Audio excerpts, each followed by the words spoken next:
setelah kerusuhan Mei, kebetulan saya ditunjuk menjadi ketua tim investigasi untuk kerusuhan Mei untuk TGPF. Laporan saya dipakai sebagai laporan awal Komnas HAM. Jadi saya memimpin tim untuk investigasi di 6 kerusuhan di 6 kota.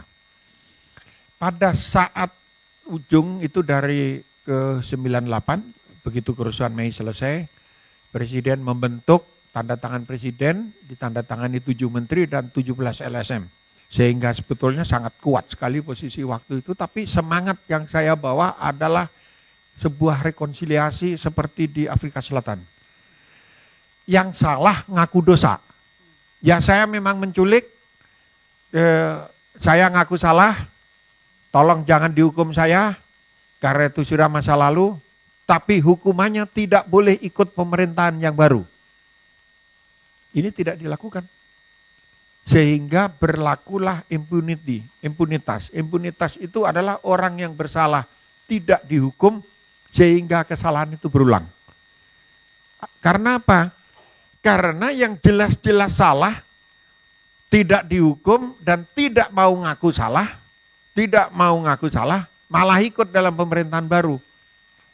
Kejahatan HAM itu tidak mengenal kadaluarsa. Ini kenapa polisi meloloskan kandidat dengan track record seperti ini. Harus dicatat bahwa syarat mendaftar di KPU itu adalah SKCK, surat keterangan catatan kepolisian.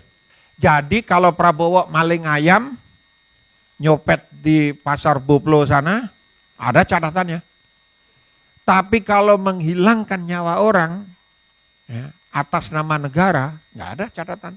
Itu bukan ranahnya polisi. Karena kejahatan kemanusiaan, pelanggaran HAM itu bukan ranah polisi. Ya jadi aman-aman aja. Maling ayam tidak boleh jadi presiden gitu. Tapi maling nyawa orang boleh. Nah ini, dan tidak mungkin aturan hukum itu ditegakkan. Kenapa? Ini masalah power play, kekuasaan politik. Ingat bahwa Prabowo waktu itu adalah menantunya Presiden Soeharto. Anda nggak bisa ngebayangin yang tidak hidup di zaman Soeharto, bagaimana di ruang kuliah, di lembaga yang terhormat seperti Universitas Indonesia aja, dosen tidak berani berbicara. Begitu ngomong, tembok itu semua ada telinganya. Gitu. Jadi kita betul-betul tidak bisa bergerak. Kemudian tahun 98, sebuah turbulensi politik yang luar biasa. Dan pilihan jalan kita adalah reformasi, bukan revolusi. Karena korban revolusi adalah anak-anak revolusi itu sendiri. Jadi kami memilih waktu itu reformasi, perubahan yang dipercepat, tetapi tidak serentak mendasar, mendadak sekaligus. Kalau itu revolusi namanya. Karena pilihan itulah yang mengantarkan kita ke sebuah negara, sebuah bangsa yang bermartabat. Waktu Yunhap ditembak, saya 50 meter di tempat itu, ikut gotong ke satu lagi yang ketembak, anak umur 12 tahun, bajunya itu seperti disiram darah, seperti mandi darah gitu. Tapi bisa kita selamatkan, Yunhap nggak bisa. Saya membentuk tim investigasi sendiri. Dalam waktu 1 hari kami sudah bisa menemukan truk keberapa yang nembak dari pasukan PHH-nya Kodam, pasukan Kostrad. Dan saya bilang kalau saya diberi kewenangan memeriksa pasukan yang ada di atas truk, itu saya jamin dalam waktu 1 kali 24 jam saya bisa menemukan yang nembak. Kemudian tentara melakukan investigasi sendiri, hampir 1 bulan kemudian, sekitar 1 bulan kemudian baru ketemu Kopral Karel. Saya berteriak, tidak bisa, tentara itu tidak bisa bergerak tanpa komando. Tidak boleh senjatanya ada di tangannya ada di pelatuk senjata dan menembak sebelum ada perintah atau tidak diperintah. Semua yang tanggung jawab para komandannya. Dan komandan tertinggi waktu itu adalah Pangdam Jaya. Akhirnya mereka marah, saya di TO. Saya 98 itu di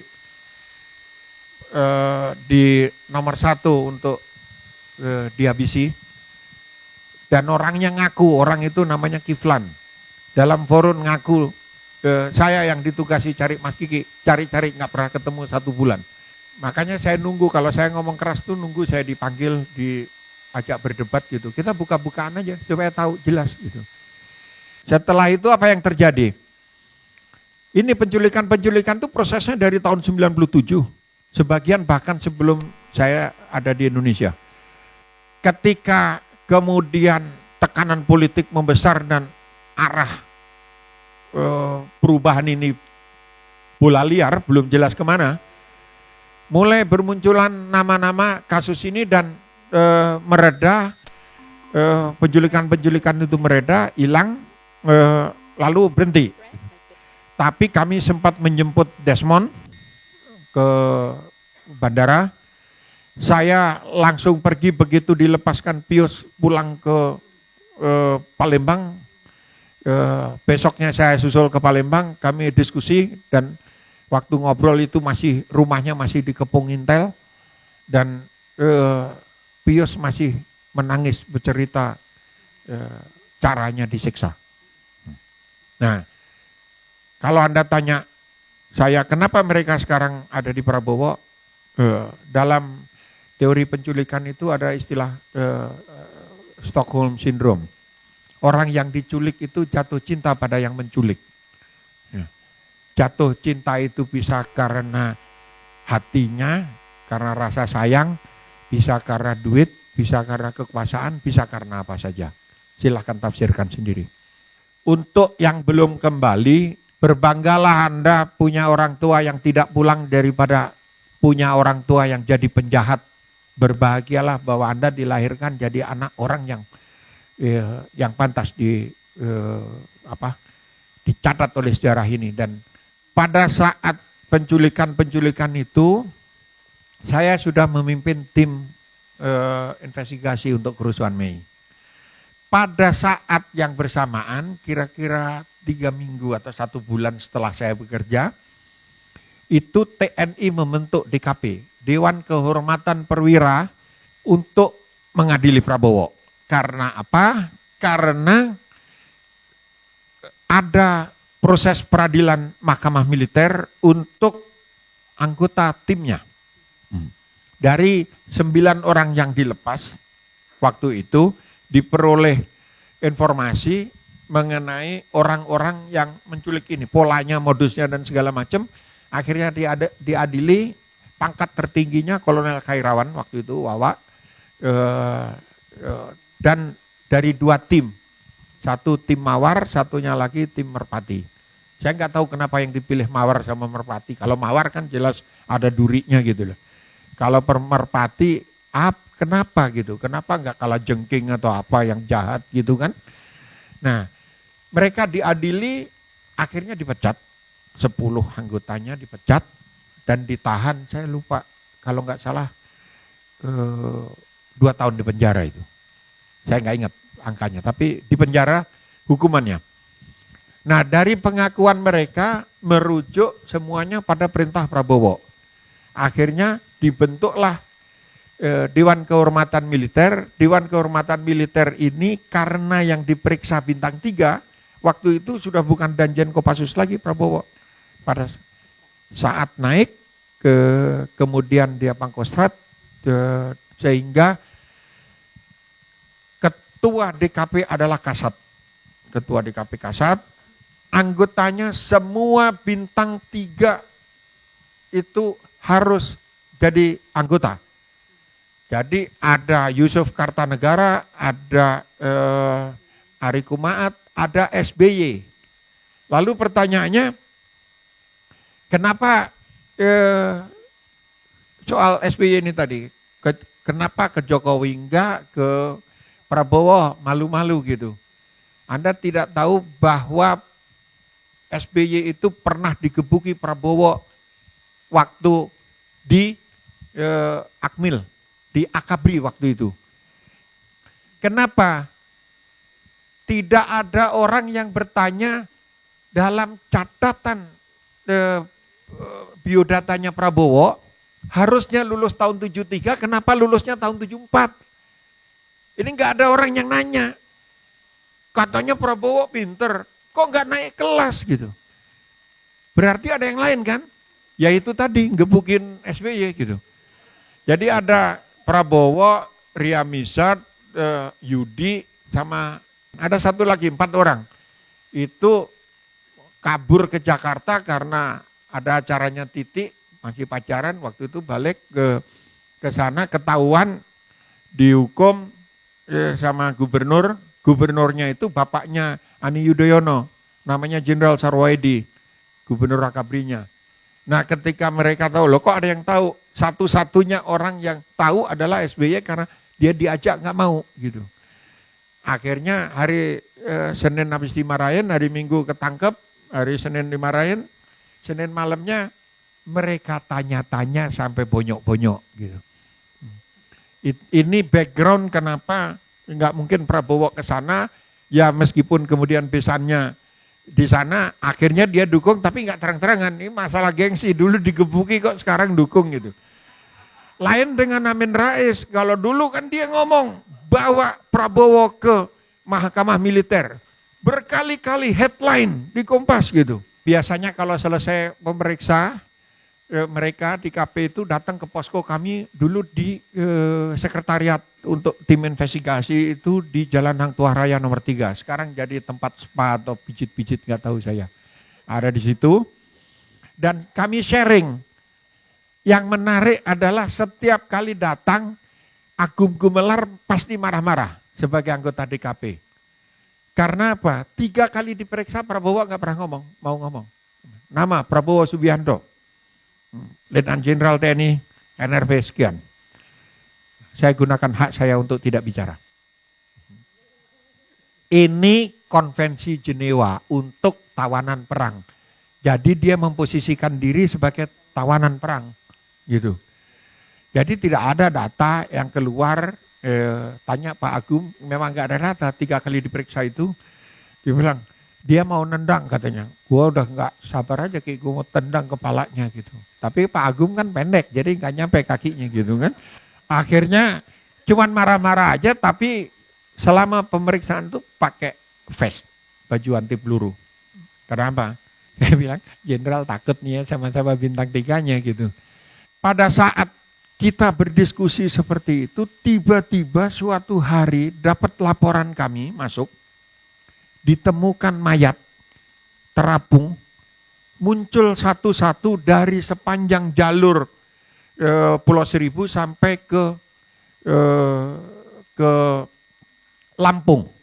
Itu dilepas pantai Kalianda. Saya nggak ingat, saya ingat saya 6 mayat, tapi 5 atau 6 mayat itulah mayat-mayat yang hilang. Ya, jadi jenazah yang hilang sebagian yang diculik. Saya nggak tahu ini jenazahnya siapa, langsung dikuburkan di sana. Nah, saya bilang Allah Maha Besar itu kenapa? Mayat itu semua muncul lepas dari pemberat beton yang dicantolkan di kakinya. Nah, jadi diberi pemberat, ditenggelamkan semua. Ya, kita tidak tahu karena apa? Harus dicatat bahwa yang kembali 9, yang ditemukan mayatnya 1, ya. Sisanya yang 13 itu belum ketemu, itu yang tercatat. Yang tidak tercatat masih banyak lagi. Kami menemukan 1 mayat dengan tusukan bayonet di Cemorosewu. Cemorosewu itu perbatasan Jawa Tengah dan Jawa Timur, yang biasa dipakai untuk naik Gunung Lawu. Polisi waktu itu masih di bawah ABRI, jadi tidak ada. Kalau ditanya, kenapa nggak dibawa ke pengadilan International Court of Justice di Den Haag sana? Bukti forensiknya nggak ada, mana ada polisi bisa meriksa pada tahun-tahun itu. Sudah pasti nggak bisa, nggak ada gitu. Dan ini data tidak pernah diungkap. Banyak data yang akhirnya saya sembunyikan ya untuk catatan sejarah saja, saya depositokan di sebuah tempat di atas muka bumi ini. Kenapa? Secara hukum yuridis nggak mungkin ini diselesaikan kok. Karena ini pertarungan kekuasaan dan mereka masih berkuasa terus. Ingat, mau mengadili Pak Harto aja nggak bisa. Kita ini mau mengadili Pak Harto tuh nggak bisa. Sudah jelas-jelas MPR memutuskan. Sudah jelas-jelas sudah dibuat perkara sidangnya ditentukan di Departemen Pertanian yang di Pasar Minggu itu. Sudah ada sidangnya, Pak Harto nggak pernah datang, katanya sakit gitu. Sakit terus gitu. Dan akhirnya nggak jadi disidang sampai hari ini gitu. Begitu juga tuntutan untuk Prabowo disidang misalnya di Mahkamah Militer kan. Itu bahkan termasuk dari Amin Rais. Itu di koran di halaman 1 terus keluar, mahmilkan Prabowo gitu. Ya angin sepoi-sepoi basah aja. Ya, saya mau menutup ini dengan proyeksi ke depannya. Sekarang begini, banyak disebut, wah ini black campaign, ini negatif campaign. Kalau atas nama black campaign, kita tidak boleh tahu calon pemimpin yang kita pilih, ini bangsa ini udah keterlaluan gitu. Kita ini memilih pemimpin kok kita nggak boleh tahu ibu-ibu yang punya anak gadis boleh ngelamar nggak karena itu duda gitu kan? Kan boleh, kita harus tahu pemimpin kita duitnya berapa, dapat duitnya dari mana gitu. Kalau Prabowo punya istal kuda di Jagorawi, banyak kuda di situ, itu kudanya siapa? Kudanya Herman Sarens, kuda teman-temannya yang lain, bukan semua kudanya dia. Tempat itu punya siapa? Punya Pak Zakir itu, yang punya golf Jagorawi. Nah, kalau 6 bulan karyawannya di Kiani Nusantara, bukan Kiani Kertas, Kiani Nusantara itu tidak digaji, dulu punya siapa, punya Bapak Pasan, kan kita harus tahu. Kita harus tahu dong, ini masa presiden kita nggak boleh tahu duitnya berapa? Gitu. Kita tidak boleh tahu duitnya dari mana, ini bukan black campaign. Ini bagian dari pencarian identitas yang mau mimpin bangsa ini siapa gitu. Obama itu bapaknya dari Afrika, pulang punya istri 16 lagi, jelas kok dibuka semua, tidak ditutup-tutupi. Dan itu tidak ada pengaruhnya. Tapi kita harus tahu, Prabowo punya anak berapa, istrinya siapa, kayak gitu. Jadi jangan takut. Kenapa? Kita harus tahu. Orang yang A sampai Z balik lagi ke A, yang paling tahu itu Pak Luhut Panjaitan. Luhut itu 9 tahun jadi atasannya dan mereka kemana-mana latihan bersama di GSG 9 di Jerman, di Mossad, di SAS Inggris, di Greenberry Amerika, bareng-bareng semua. Saya tidak mau Prabowo jadi presiden karena dia penjahat HAM.